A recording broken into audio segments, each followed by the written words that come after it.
What is up, everybody? Happy Sunday. Welcome into an all-new episode of the Pack a Day Podcast. I'm your host, Andy Herman. You can find me on Twitter at Andy Herman NFL. You can follow the podcast at Pack a Day Podcast. Thanks so much for being here on this Sunday. Thank you so much for making Pack a Day part of your daily routine. I cannot thank you enough for all your support all year long. It's been absolutely amazing.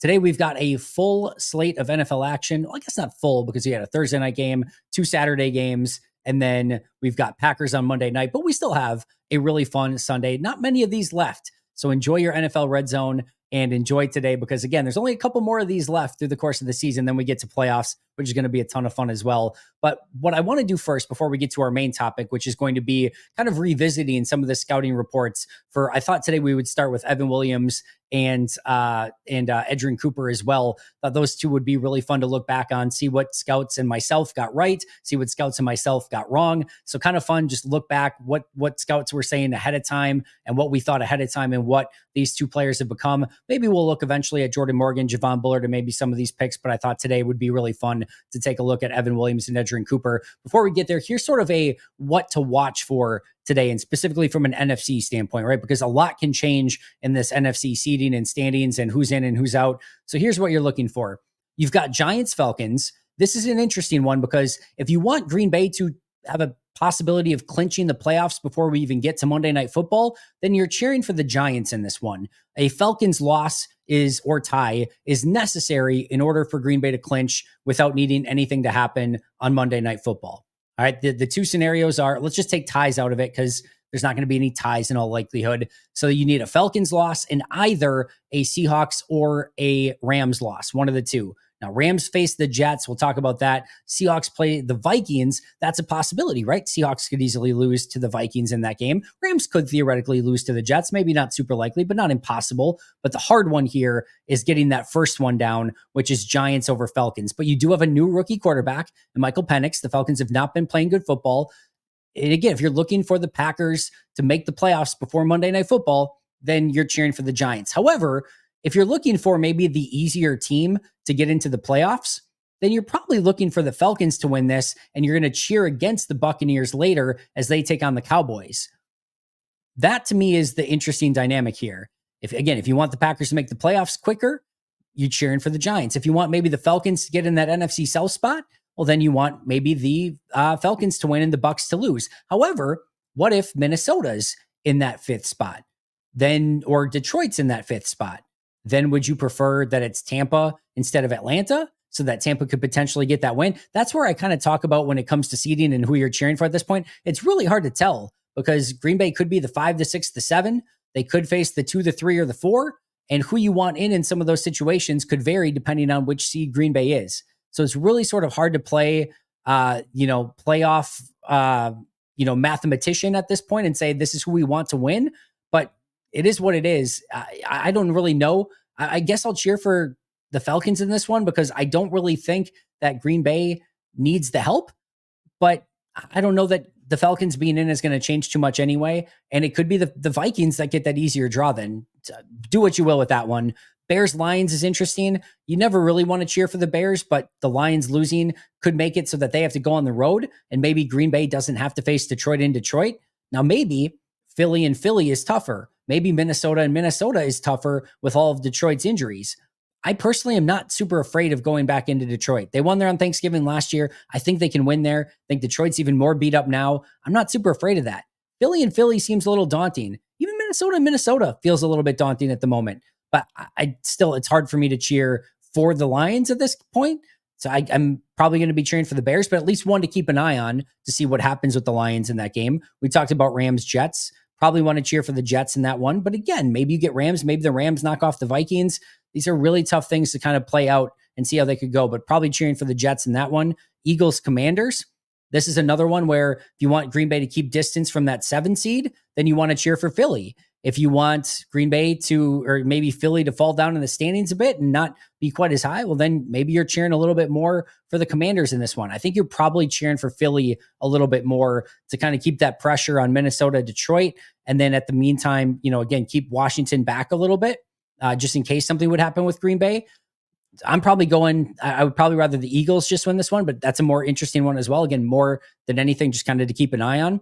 Vikings Seahawks we talked about. Seahawks desperately trying to get back in that playoff picture, back in the NFC West race. They need a win. The Vikings need a win to stay in the division race and to stay in play for the number 1 or number 2 seeds. So that's a very important game. We talked about Bucks, Cowboys, not really important for Dallas, but Tampa Bay trying to keep that NFC South spot. And then 49ers, Dolphins, definitely less so. The Dolphins probably have way more to play for here, but technically the 49ers not eliminated yet. Now, if they get in, they should not be a team that you have to worry about. And the odds that Green Bay is the 5 or 6 seed, whatever, theoretically, if the 49ers get in, it's probably as the division winner, but it's probably just not going to happen. But if you want that final nail in the 49ers coffin, well, then cheer for the Dolphins in this one. So lots to look forward to and just sort of watch from the NFC standpoint of how these different matchups could potentially change who's in, who's out based on some of the results of this game. So Giants, Falcons, Lions, Bears, Rams, Jets, Eagles, Commanders, Vikings, Seahawks, Bucks, Cowboys, 49ers, Dolphins, all worth keeping an eye on to some extent. Now, before we get to our main topic, I do want to remind you that today's show is presented by Habish & Rotier. Just like the Packers know how to bounce back from tough hits, if you've been hit with an injury after an accident, the team of highly skilled attorneys at Habish & Rotier can help you receive the right compensation to help you bounce back from your injury. Habish has been successfully resolving claims for over 90 years, and their attorneys have the experience and expertise to get you back in the game. When you call Habish, you're going to talk to a lawyer directly. Their number is 800-242-2874 or 800-2HABISH. You can also visit their website at habish.com. Habish & Rotier, national reputation, hometown service. Tell them Andy at Pack-A-Day sent you their way. All right, let's get into our main topic for today, and that is going to be looking back at the scouting reports for Edgerrin Cooper and for Evan Williams. Kind of just a fun look back. What were they supposed to be good at? What were they supposed to be bad at? Were scouts right? What did they get right? What did they get wrong? Really fun to look back at. This is the first time I'm reading the Edgerrin Cooper one. I've done the Evan Williams one, I think, before in a live show, if I remember correctly.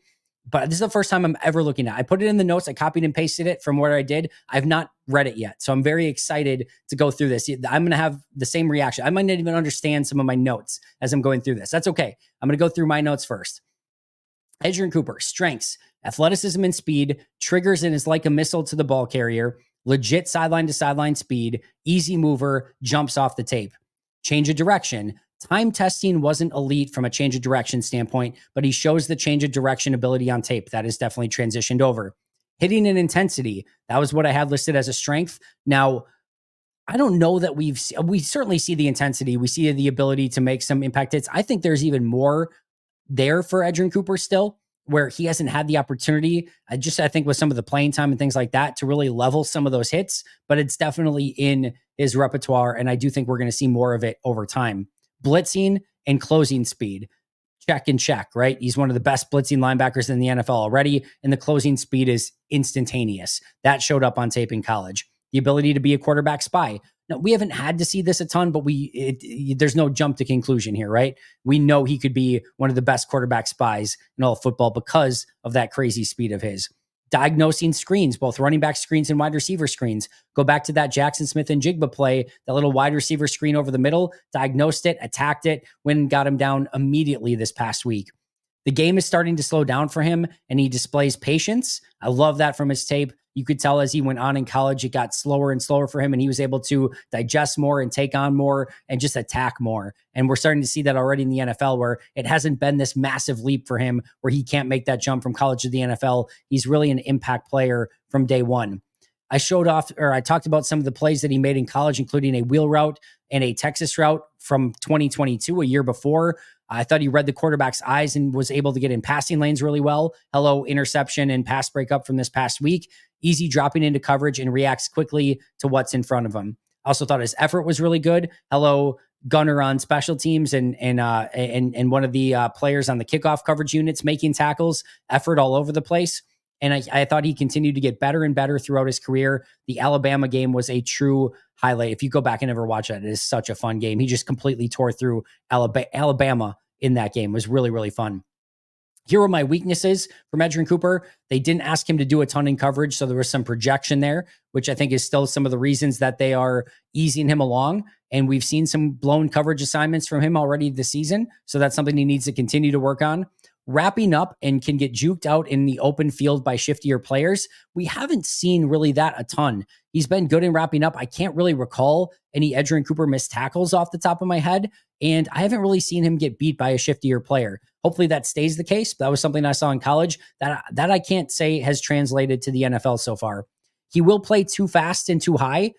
That is something that I think is actually not been an issue in the NFL. He plays fast, but I have not seen him overstep in an aggressive way or not really be able to change directions. I think he's actually done a good job with this and playing a little bit more with a better center of gravity, low to the ground, and just playing attacking football. I actually have not seen this be an issue so far in the NFL.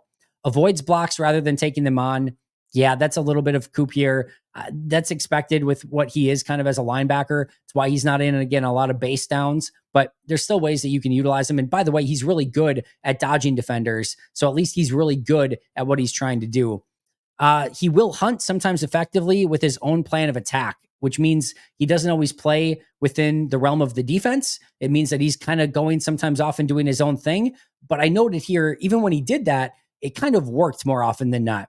And this is kind of one of those things with Cooper that we talked about this season of, hey, it might not always be the exact thing he's supposed to do. It may not always be exactly how you drew it up. It may not always be the right spot at the right time for the right reasons, but he usually more often than not finds a way to make it work because he's just such a freak and a stud and really understands the game really well.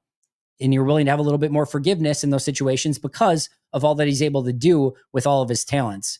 And then last but not least, I had Light will struggle with run defense against bigger NFL offensive linemen, which is probably the case, but we haven't seen it a ton in large part because they haven't really put him in a lot of those situations.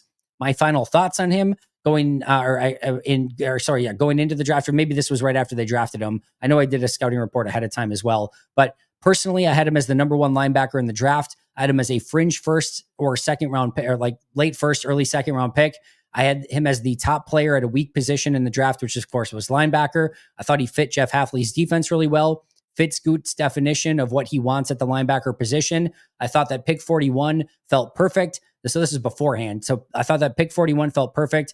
Packers may not want to mess around at pick 41. Remember, they moved down, if I remember correctly, a little bit from like 41 to 45 and picked him there. But 41 right around there felt perfect to take him at that spot. And I thought pick 25 in the first round felt a tad rich, but not aggressively so. Meaning that if they would have taken him at 25, I wouldn't have been like, oh my God, can you believe they took this guy at pick 25? I thought it would have been a little bit rich, but not like completely out of the realm of like, oh my goodness, this is a terrible pick. That's where I had all my notes on Edgerrin Cooper. Again, that was prior to the draft. First time reading it since I did that episode. And here we are. All right. Here was Daniel Jeremiah on Edgerrin Cooper. Cooper is a long, rangy linebacker with excellent speed and coverage ability. Against the pass, he is very smooth in his drops, playing with vision and awareness. He is very comfortable in man coverage and has plenty of speed to carry tight ends up the seam. He's an explosive blitzer and has shown the ability to separate the quarterback from the ball. Against the run, he is quick to fill in the hole and displays stopping power as a tackler. He will have some flyby missed tackles when in lateral pursuit. Overall, Cooper is an instinctive and explosive prospect who generates a bunch of splash plays. He's ready to start right away, and I believe his best football is still ahead of him. And DJ had him in like the top, I think he had him right around 26th on his final big board, right in that range. Here was Dane Brugler on Edgerrin Cooper. I'm not going to read the whole thing, but I'll go through strengths and weaknesses for Edge Cooper from Dane Brugler. Long, athletic, and can really run. Outstanding closing speed to chase down the ball from any pursuit angle. Rangy and covers more ground than an average linebacker. Absolutely reads splits and pre-snap depth to understand how to angle his downhill pursuit. Effective slipping and evading blocks in space. Displays upfield burst and joint bend off the edge to heat up the pocket as a blitzer. Long arm tackler to hug, pull down, and finish ball carriers. Fluid movements and coverage to stay within arm's length of tight ends, backs, and some receivers. Handles space well, man in zone coverages, and always knows where his help is. Tries to model his game after Fred Warner. Experienced at multiple linebacker positions, extensive special teams background, and was a regular on both kick and punt coverage. 585 special team snaps and 11 tackles in his career. Put together an All-American senior season and led the SEC in tackles for loss. Not a surprise there. Weaknesses: takes time to sort out his reads, late to recover after committing to the wrong gap, has elite length but needs to be more efficient with his timing to stack, shed, and free himself from blocks. light lower body and needs to continue strengthening his core, fast to the ball, but will overshoot his angles, creating cutback opportunities to the ball carrier, tends to be overly casual as a tackler in space, which gives runners a chance to make a move, needs to develop his pass rush moves when attacking the pocket. Overall, he had him as his number 2 linebacker. And just to wrap it up here, as a 2-year starter at Texas A&M, Cooper lined up as a will linebacker, blah, blah, blah, blah, blah. Although 2023 was a forgettable season for the program, the Aggies defense ranked 10th nationally, and Cooper was the catalyst leading his team in tackles for loss, sacks, and forced fumbles. Only prospect in the class who can say that. An above-average athlete for his size, Cooper beelines to the football with outstanding closing burst and aggressive tackling. Though he has elite arm length, he can be better at shooting his hands to escape blocks. Overall, Cooper has some undisciplined tendencies and will run himself out of plays, but he is a fast-flowing linebacker who can run and cover. He has the explosive traits to be a regular on special teams as a rookie and can grow into a 3-down linebacker role in the NFL. 46th overall prospect, 2nd to 3rd round grade from Dane Brugler. So that is our scouting report on Edge Cooper. Really, I mean, a lot of that is pretty freaking spot on, right? I don't think there's anything from myself, from DJ, or from Dane that's completely out of left field. And in fact, I would argue that Edgerrin Cooper's, if anything, done a lot to mitigate some of those weaknesses. All the strengths are readily available. Like all the things that we knew he was good at, he's still really good at. And anything that we, for a lot of this that we thought were like overrunning plays, missing tackles, things like that, has really not shown up at the NFL level yet. But everyone kind of thought, hey, it might take a hot second for him. It may take him a little bit to become a 3-down linebacker. It's taking a little bit, and that's okay. He's still doing an unbelievable job in the meantime. But overall, scouting report's pretty darn accurate on Edgerrin Cooper. All right, let's go to Evan Williams. Let me get to my strengths and weaknesses here. All right, I had positives and negatives for Evan Williams. Positives: leader on the field, multiple-time captain at Fresno State, already calling things out and communicating with teammates at rookie minicamp. So this was after they had drafted him. I did not do a big Evan Williams breakdown prior to the draft. This was after the fact, and they had already had a rookie minicamp at this point by the time I was getting to my Evan Williams breakdown. Football instincts and for football intelligence and instincts, constantly around the football, consistently making correct reads and run fits, takes smart angles to the ball, understands run fits and cutback lanes, quick to diagnose and trigger, and these are again my notes, natural feel for the game, aggressive attacking football, plays downhill in the run game, is a talented blitzer off the edge and one-on-one against backs, able to lay a hit, good ball skills in zone coverage, special teams ability. I think he could be a special teams captain, constantly rallying to the football, plays at 100 miles an hour, and does have some versatility on the back end. My negatives for him: height, weight, speed, 5'10", 200, 4'6", 40, not a dynamic twitched up player, relying on the instincts and intangibles, and has short arms. He's quicker than fast. Long speed and recovery speed are a bit of an issue. Faster receivers do have the ability to run past him. His tackling is inconsistent, showed the ability to hit hard, but he needs to wrap up and make impact tackles, missed a fair share of tackles, and will overrun plays. Last line of defense, gave up some explosive plays, missed a tackle, got his feet stuck in coverage and poor change of direction, gave up 3 big plays due to 3 different things. Again, one was a missed tackle, one was his feet getting stuck in space, and the other was a poor change of direction. Struggles with ball skills and man coverage, needs to get his head turned. Only 4 career interceptions, no interceptions, and only 1 forced fumble in the past 2 years combined. So that was an issue. Just some of the big plays, which is kind of crazy to think of now, because especially in camp and preseason, everything, he's constantly made plays. His stop-start ability took him a little bit of time to kind of get up to speed. Struggled in space, will get out-muscled at the catch point, even with perfect coverage. And yes, he had versatility, but don't think he's a true slot corner or a true post safety, not the usual box safety type either. Obviously, he's been really good in a versatile safety role, so that's not exactly lived up. But a lot of things that we've seen from Evan Williams, although I will say once again, the positives have been highlighted, the negatives have been mitigated.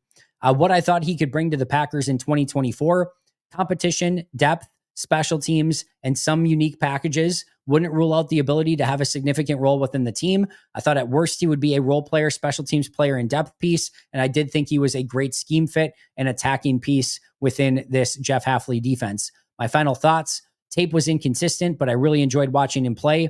Versatile, yes. No issues with him being a 4th round pick. Going to play a while in this league. Think he's going to help the Packers this season. Absolutely think you can use a 3 safety look of McKinney, Bullard, and Williams. Hello. Another different type of player and piece for Jeff Hafley to utilize. Going to be a leader out on the field. Hello. Felt his Fresno tape was a bit better, used in that they used him a bit better. Also needs to improve his tackling, will have limitations to his game. All right, this was the NFL.com strengths and weaknesses by Lance Zierlein. And Lance gave him a 6th round grade, by the way. Strengths: plays with the mindset of a linebacker and has good stopping power, knows where entry points are located as a run defender in the box, rushes downhill to make hits on pass catchers, does a nice job of closing out crossing routes from high safety, rough and tumble play demeanor, fits the special teams mold. Weaknesses: frame looks less athletic and more broad and burly, will struggle against the run and pass when aligned in big space, below average anticipation to the route and man coverage, lacks long speed to close the distance over the top, and missing reactive athleticism to keep missed tackle total from piling up. So a little bit more of a downside there from Lance Zierlein that, again, we haven't really seen in the NFL up until this point. And then last but not least, let's go over our Dane Brugler scouting report here. Again, we'll just kind of go over the strengths and weaknesses and kind of avoid the rest. Strengths for Evan Williams: plays with a physical, rugged demeanor, quick to trigger as a run defender and drives his pads through the belt buckle of his target, widens out and sinks to maintain his balance as a tackler, competitive urgency, doesn't take any plays off, strong football IQ to decipher moving parts and focus on his keys, alert to underneath zones and crossers and takes decisive angles to the catch point, has the athletic footwork to match up with tight ends and backs in coverage, had a high success rate as a blitzer on tape, active on special teams coverages, 466 career snaps, and had a blocked punt in 2022 and a blocked extra point attempt in 2020. NFL scouts say he has a good head on his shoulders, and his personality on and off the field will fit well in NFL locker rooms. Well done there. Weaknesses: average size, compact frame with below average arm length, struggles to find the football once his back is turned to the quarterback, should have had a game-ending interception versus Washington in 2023. Not as confident in his reads from deep alignment, has long speed and over-the-top range, his long speed and over-the-top range are only average. Disappointing ball production his junior and senior seasons. 5 passes defended, 0 picks over his last 23 games. Races outside to win the corner, opening a backdoor for cutbacks. MCL tear in his left knee, September 2022, and missed 4 games. Right hand injury, September 2023, that caused him to miss 1 game. Re-injured his hand and wore a bulky right club for the final 3 games. Overall, Williams doesn't have the playmaking instincts in the deep half of the field. That has not shown up very well. I mean, he's been much better is what I would say, but he is an energetic field presence with a trigger and toughness that are easy to appreciate. He projects as a backup strong safety and core special teamer in the mold of Alohi Gilman, plays for the Chargers. 5th, 6th round grade. Brugler had him as his 15th rated safety going into that draft. So just kind of interesting. I would say people very accurate overall on Edgerrin Cooper, and those strengths have played out very well. I think for the most part, all the strengths have really played out for Evan Williams. And once again, he's really mitigated a ton of those negatives. Looks very natural playing in the post and at really any safety position. I think he's had a lot more versatility in the NFL than pretty much any of us expected him to have. And I think really is tackled well. All the positive traits of being a leader, very communicative, and just kind of having that really strong head on his shoulders, taking good angle, like all those things are showing up, and the negatives really are not. So a lot of people a little bit lower on Evan Williams. That has shown out to be an amazing pick for Green Bay. Like I said, everyone kind of had Edgerrin Cooper in that right range, although I think he even still is exceeding expectations so far early on in his career. Those are always fun to look back on. Hope you guys enjoyed these. If you did, let me know, and maybe I'll do Morgan and Javon Bullard, or maybe a couple other ones as well. So hit me up if you'd like to see more of these. Always fun to go back through. That is going to do it for me today. Enjoy your NFL Sunday. Shout out to our All-Pro and Hall of Fame members: Most Hated Minnesotan, PJ Wynn, John Wild, Brandon Paletta, Jennifer Wright, Boom Handle, Donald Lee, Lori Lord, Baby QB, David McCluskey, Donald Decker, Alex Wong, Arnaldo Espinoza, Peter Ritaka, Jay Zimmerman, B. Brown, Puerto Rican Packer, Dan Gesford, Step Keat, Love and Football, Dylan, Pat Scott, Bobby Santoro, and SoCal Pack. I'll see you guys tomorrow, but until next time, and as always, go Pack Go.